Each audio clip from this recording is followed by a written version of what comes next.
Hey, welcome to PDQ.com. I'm Austin. And I'm Josh. Today we're going to be talking about troubleshooting. Troubleshooting. Yeah, deep. We're getting deep in the troubleshooting. It is one word, just for context. So what do we mean by troubleshooting? Oh, my goodness. I know it says networking, but we're kind of going to get into the philosophy at this point of troubleshooting within IT. Troubleshooting your taxes even, maybe. This is not official advice, by the way, but so anyways, the philosophy is based on some certifications that you can get. Cisco, Juniper, they like to discuss troubleshooting as a technique and why you should learn it, and that's why we're going to discuss it. If you've been following this all of these volumes for networking, these all align with the CCNA and the Net Plus certification. But now we're going to get into some CCNP material before they revamped it. So just to give some context. This is part of the T-Shoot. Correct. Yep. The troubleshoot cert. Yeah, there was a cert for troubleshooting. But let's dive right in. Cool. Let's get into it. All right. So you've got 3 avenues of how a problem is solved, right? Yeah. And what you see up on the screen is the OSI model. It'll be a little relevant later. But the first one is a problem report, right? So a problem report is any avenue that somebody tells you a problem is happening, right? A ticket, word of mouth, mail, maybe, if you're lucky. With a problem report, look, I love the people that I work with, of course, but sometimes what they tell me isn't exactly what I'm looking for in terms of solving the problem, right? Sometimes. So, give me an example. What do you mean when you say a problem report? What are you getting at there? So, I get a ticket through some ticketing service. Somebody says, I can't reach google.com, right? Very basic example. Yep. Let's say that they think that it's because their coffee was too cold this morning, right? Like the XY problem. Right. Yeah. The XY problem. We all know it, right? But information like that, it's almost about keyword recognition within the problem report, right? Can't reach google.com. Anything else that doesn't really correlate, you almost have to dismiss and try to take on the perspective of the person yourself, right? So this is really the first part of troubleshooting, right? Is taking that report and figuring out what is relevant information, what you need to chase down, and what is just, for lack of a better word, fluff or filler. Correct. Yeah. Yeah. It's definitely about to be better at troubleshooting is almost pattern recognition, right? Or keyword recognition, right? Google is down is the keyword phrase there, right? Yeah. And everything else, if it doesn't have what I would say tech flair to it, I would say that it's almost irrelevant, right? To the cause. But, yeah, and maybe a specific call out there in the tech flair is the buzzwords. People will inherently want to use buzzwords when they're telling you something is wrong. Yeah. And contextually, sometimes they make sense, other times they don't. So, take everything with a little bit of a grain of salt. Right. And that's where I say emulate that person, right? Whatever you have to do. A lot of people don't sit geographically next to each other. We have the benefit of being able to do that, right? Yeah. Or a remote session tool that allows me to take control from the user's perspective what's going on, right? You want to be able to confirm, yes, this person can't reach Google, and why is that? And now we're getting into a little bit of problem diagnosis, right? Yep. That's really where the most amount of time is spent and the most amount of time is wasted on a technician's part trying to resolve something, right? Yeah. So let's get into the steps for diagnosing a problem, right? There's a handful of ways that they're structured ways that are taught on how to go at a problem like this. Right. I always forget the terminology, but it's the quickest. You can almost diagram what troubleshooting looks like. And you can, yeah. It's a type of way to reduce time spent on a step. I always forget what it's called, but basically, Cisco, all of these vendors believe that they have a way, and it's a good way. It doesn't even work. It doesn't work with just networking. It works in IT, and like I joked, it works outside of even just a technical job, right? So like we said before, first step is collect information, right? I I underlined here, users rarely have useful information. I mean that in the best context that I can. But Well, and that's specific to network troubleshooting, right? correct. Well, I mean, I would say that's relevant to any almost, what would you call it? A pop-up troubleshooting, like I have an issue, solve it for me kind of thing. A lot of people will either put too little or too much, but the point is that you always want to double check. I have an issue where I take people at their word a little bit too much, and then I'll try to resolve the issue. Spend way too much time going down a rabbit hole that had nothing to do with what the actual problem was. Yeah, you could say that users always lie, David.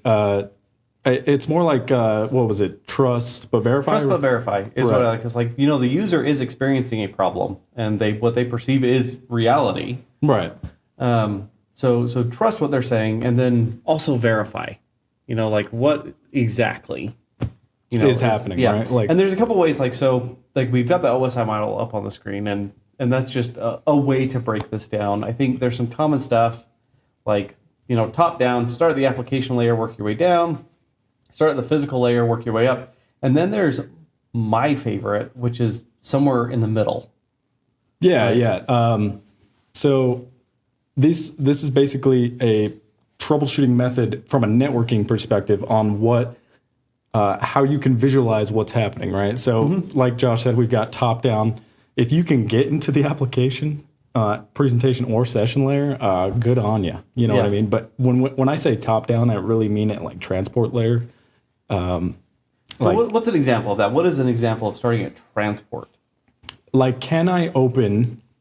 Telnet's a fantastic tool because you don't have to telnet to port 23, right? You can open any port like you can open a telnet port to Google right now on 443 if you wanted to. Okay, so like in this specific example we're talking about where the user can't get to google.com. Right. As the user, you could, start at that higher level and from the workstation, telnet google.com, port 443. Right. You can also, I think it's called TCP ping.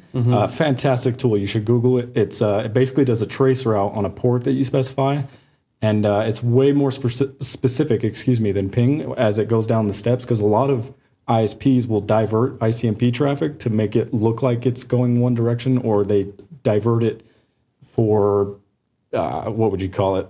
Obscurity reasons. Yeah, like I want to obfuscate all of the hops in my infrastructure, so I'm going to take those ICMP echoes and they'll give them back to you, forward them to another router to then respond to them.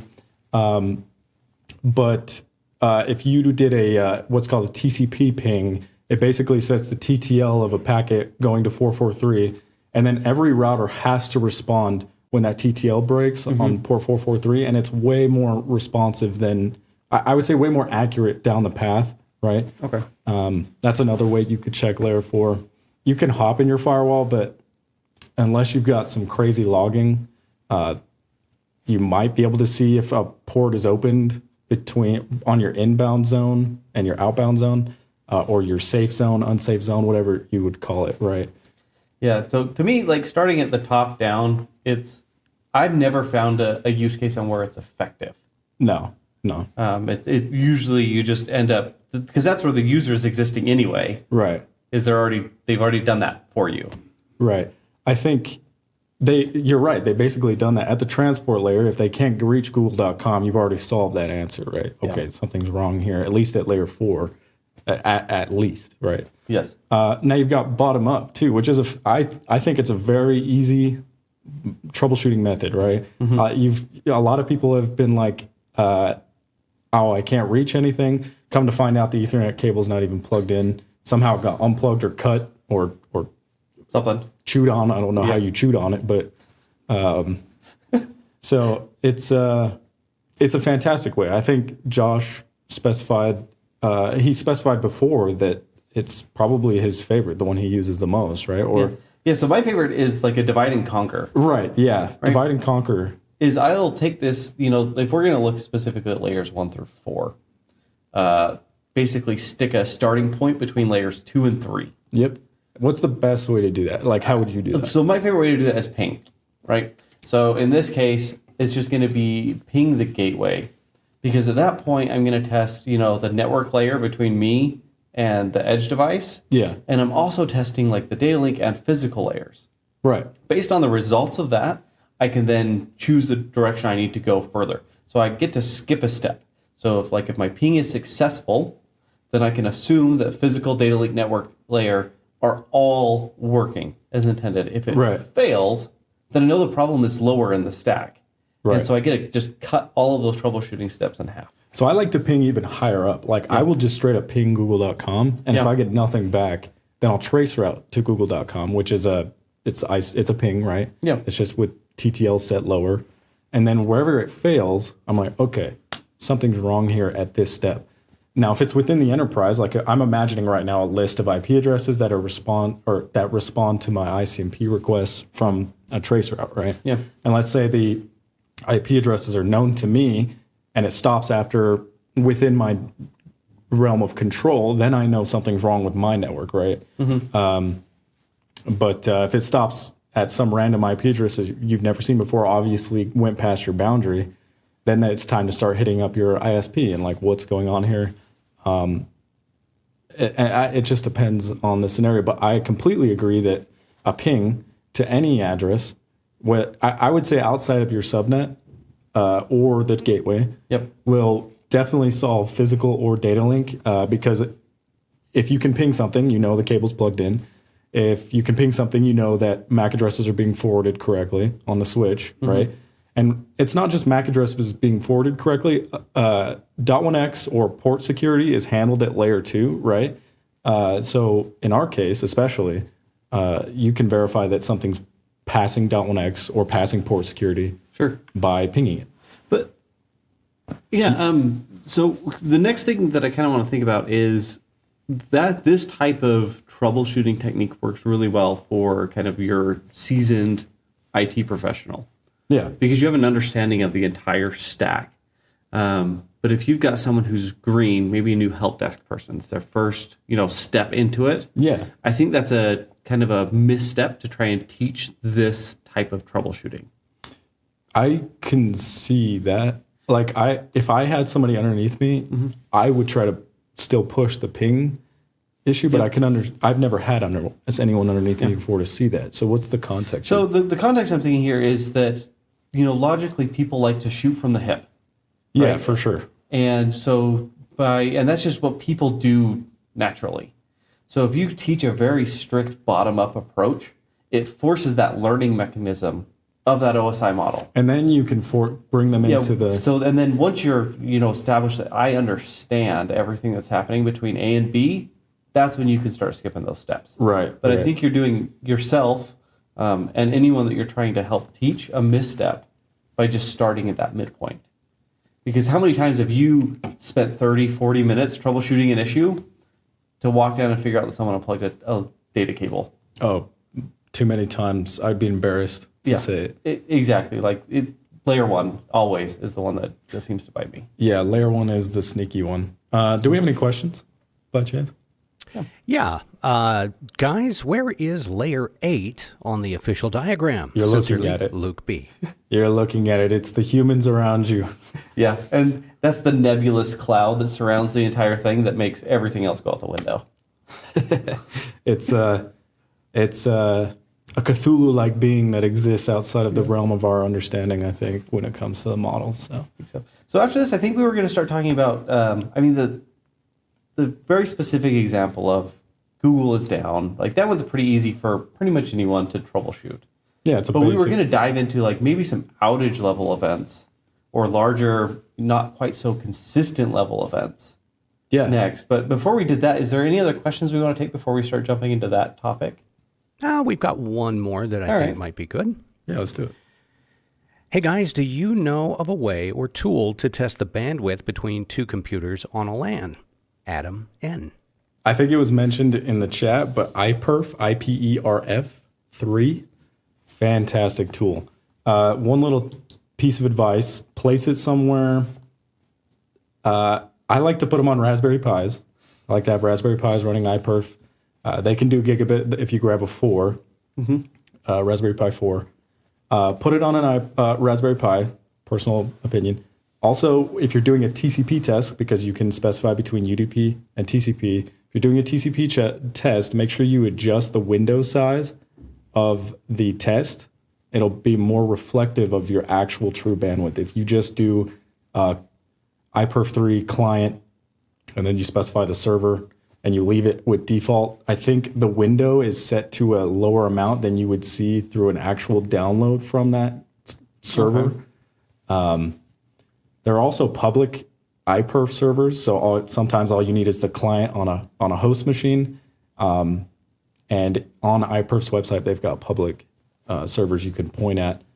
But I would definitely put it on a Raspberry Pi. I've had so much use out of iPerf 3. Biggest recommendation for sure when it comes to bandwidth testing. You brought up an interesting point, kind of answering that question with iPerf. When would you choose like TCP versus UDP to test bandwidth? And like, what's the difference there, and why would I care? It's about, okay. So TCP, what is it? What's the point of TCP, right? To pull data, right? Okay. You can pull data with UDP. We see Chrome doing it all the time with, I forget the protocol's name. It's Quick, I think. Mm-hmm. But they're handling that at the application layer. But your typical .NET framework is going to handle pulling data with TCP, unless you're building your own application to handle it.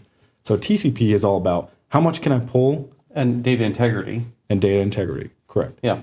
UDP is like what we're watching here. These cameras, this audio is all UDP because we need it as fast as possible. I don't have time to confirm every packet, right? Yeah. So with iPerf, TCP, you're testing max bandwidth, I would say. UDP, you're testing jitter, latency. I feel like I'm forgetting one. Jitter, latency, delay. Delay. Those are the things you want to test. I would test both. Always test both. The iPerf tests only take like 30 seconds. You can set the time. I like to go for like 10 minutes because I'm crazy and I like to watch things for 10 minutes. So, but and it gives you an average. Mm-hmm. So do both. Do a TCP test. See how much you can get from one place, one destination to another. Do a UDP test. See what your jitter, latency, and delay looks like. And that'll give you a pretty good idea of what your network looks like from one destination to another. Yeah. The only other call I have there is make sure that you're testing the individual physical segments. If you're using iPerf for T-Shoot, yeah. If you're just testing like an open iPerf server on the internet, you're not only testing your client but everything in the middle. Right. So sometimes it's helpful to just check that up in the physical layer. Like I'm going to test client to first router, second hop, and kind of get as close to that boundary as you can. Right. Yeah, it's all about what you want to do. If you want to get a lay of the land, like, okay, from where I'm sitting to my neighbor on the same switch, same layer 2 segment, right? What does that look like for speed? And then what does it look like 1 hop away? And what does it look like 2 hops away? If you really want to get a lay of the land like that. But for me, like in terms of a network, where is most of the data coming from? If you have control of servers or any centralized point, we can say servers is in something that serves an application or serves some purpose, right? Yeah. That might be the best place to look because that's where most of your traffic's going anyways. Or maybe it's your boundary to understand like what from inside to inside, but at the last point of control I have, how much bandwidth do I really have, right? Yeah. But yeah. Helps make more informed decisions. But I wanted to talk about troubleshooting at a larger level. Yeah. Now that we've got some time, in an outage level event, I think that changes the game very much so from a individual problem report. I can't get from A to B. I can't do something at an individual level. I think where the game changes is that larger level, and kind of wanted to talk through some of the ideologies that we have on how we do that, and maybe people can take some stuff away from there. Yeah. So let's say a large outage, like I'm trying to think of one that's not easy, like a switch turned off. Like that doesn't really. Okay, I've got one that's actually happened here, right? Okay. Let's say ICE run out of licenses. Oh, yeah. For 802.1x authentication. Yeah. Okay. So like I said earlier, it's kind of like recognition. You've got word recognition or keyword recognition, excuse me, and pattern recognition, right? So I get one DM from somebody on Slack or whatever Teams, and they're like, I can't reach the internet. Okay, this is a one-off issue. My brain slots it. One person has an issue. Let's think about it. We'll start with the traditional ping or whatever. Yep. And then as soon as a second or third person says, hey, I also can't reach the internet, or they hit me up on the side, it's like, okay, now I have to think about this in a broader sense. And it kind of breaks this troubleshooting model. It really does, because you're not, at that point, you're not like, this isn't from A to B. This is from A to B to C to D. Like, this whole thing still exists, but at a much larger level. Right. And I think someone brought this up in the chat, but for me anyway, this is the point that I try and get people talking. Yeah. Right. I try and ask more questions, more broad questions. Right. And the reason I want to get people to talk as much as possible is I want that context. Yeah. That context is going to help me make a more informed decision. They may not know exactly what they're talking about, but I get more pattern recognition. Right, right. See, like, I think that's where having us both here helps, because my biggest experience is one-on-one. Like, I had the .1x issue, right? Yeah. But I'm not in a position where I need to speak to a lot of people. I only really need to speak to one person at a time. Whereas, like, I lean on you to try to talk to these people, right? So what is your experience? Like, what would you say benefits you the most from these large outages? In these large outages, like, I think it's always your instinct is to try and fix the problem as fast as possible, and that people dive into solution mode. Yeah. And oftentimes I found that's kind of bit me in the butt, because you start chasing a technical solution, which will eventually be the case, but you're missing a lot in the middle. And what I'm saying, like, you're missing in the middle is the overall timeline of events. If you start talking to people, start having that dialogue, then you get the order of events that happened and the affected parties. Yeah. And the next step that I can't highly recommend enough is communication. Communication to everyone involved, that you know there's an issue, the steps that you're going to take. Right. And this is the one that's kind of bit me a bunch of times is I'll jump into solution mode. I'll start to try and solve this really complex technical problem and get interrupted 10, 15 times with someone asking, what's going on?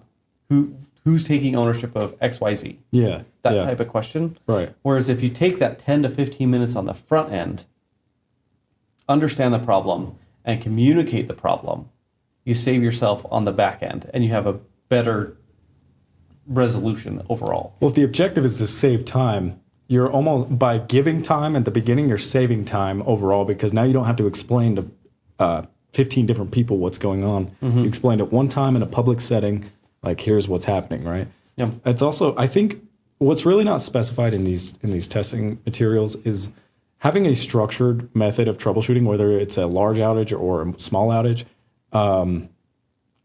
You want to be able to manage stress levels, right? And I think in a large outage, your stress is at its peak, right? Sure. You don't know what's happening. Nobody else knows what's happening except you're being asked what's happening. So, like, getting the 10 to 15 minutes to sit down and be like, what is happening? Or what is the timeline? Let's get some clarity here so people calm down. They can get a timeline on a resolution, and then you can get to work, right?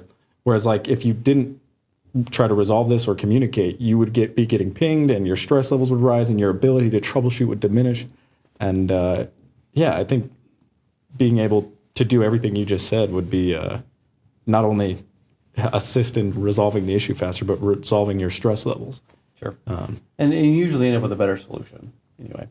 But in this case, like, we kind of identified what was going on, at some point. But what is your next steps in troubleshooting something that you don't know offhand, but is a large outage? Like, how are you tackling that down? Like, it's always helpful if you have someone else to run kind of the business side of the communication layer. So what do we do technically after that?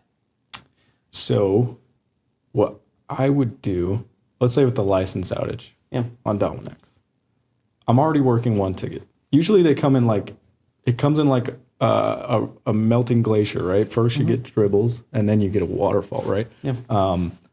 So usually off the first ticket you're working, I'll look at the authentication session on the switchboard. I'll see it's failing. Weird. Okay. I'll get into ice. And that's really where you'd start to see patterns. You're in ice, and now ice is pretty good about screaming about you with licenses. So you've got that, but you can usually ignore that, and your brain is like, okay, I have a problem here, without recognizing that's the problem, right? Yeah. So it's like, why am I failing? And then you get another DM or another ticket. I'm also failing. And now I'm reporting it to you. I'm like, hey, we've got a larger issue here. But at this point, it's really like I said, as soon as the flow comes in and the pattern recognition is there, like I'm also having an internet outage. Here at PDQ, the only things that cause internet outages are going to be... It's you. It's me, for sure. But it's .1x, BGP, and what else?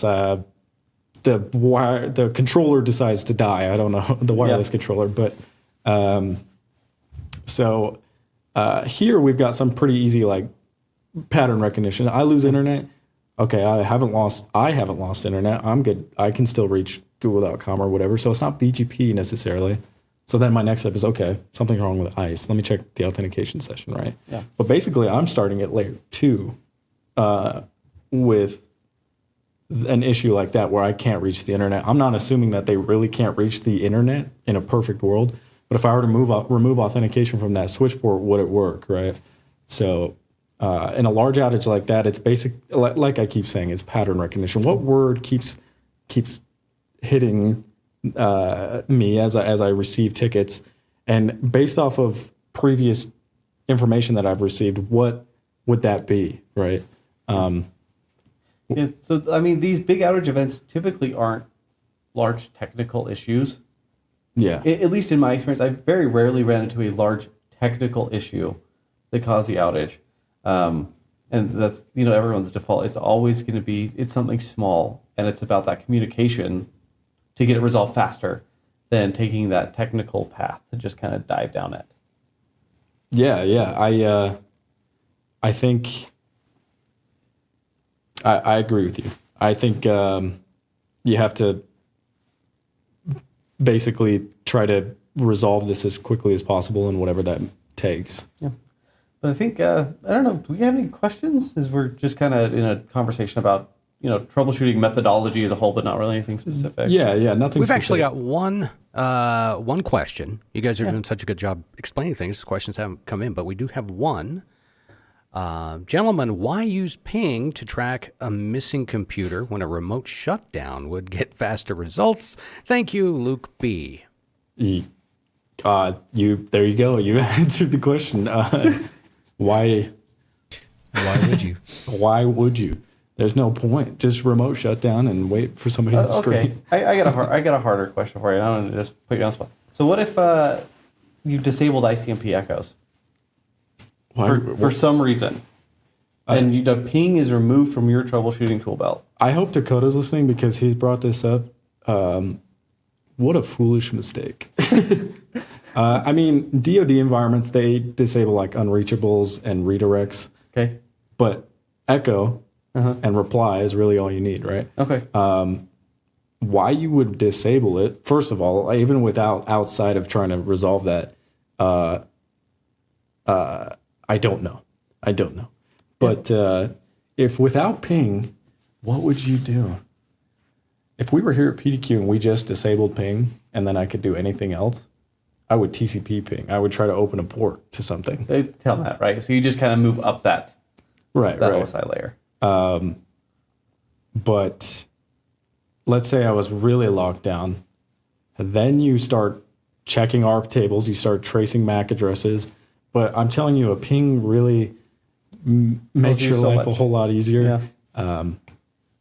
I don't see the purpose, but I also have never worked in such a strict environment where a ping isn't allowed. And I've worked in the DoD, if I can say that. So it's like... well, you just said it, so I hope so. FBI, you didn't hear me. So no, I'm just kidding. But yeah, being in the DoD, they just lock down unreachables and redirects, right? Like, but that's just fine. I just need replies and echoes. So. Well, alrighty. I think that's all that we had. And thanks for listening to us kind of ramble about troubleshooting. Yeah. Thank you. I appreciate you listening to us talk about pings all day. So anyway, I'm Josh. And I'm Austin. See ya. Thanks for joining our webcast today. Congratulations, Adam N. and Luke B., winners of PDQ swag. Send us your info at webcast@pdq.com. If you like what you've heard today, you know what? Spread the word. Tell your friends, and like and subscribe to our YouTube channel. Have a fantastic week, and we'll see you back here next time.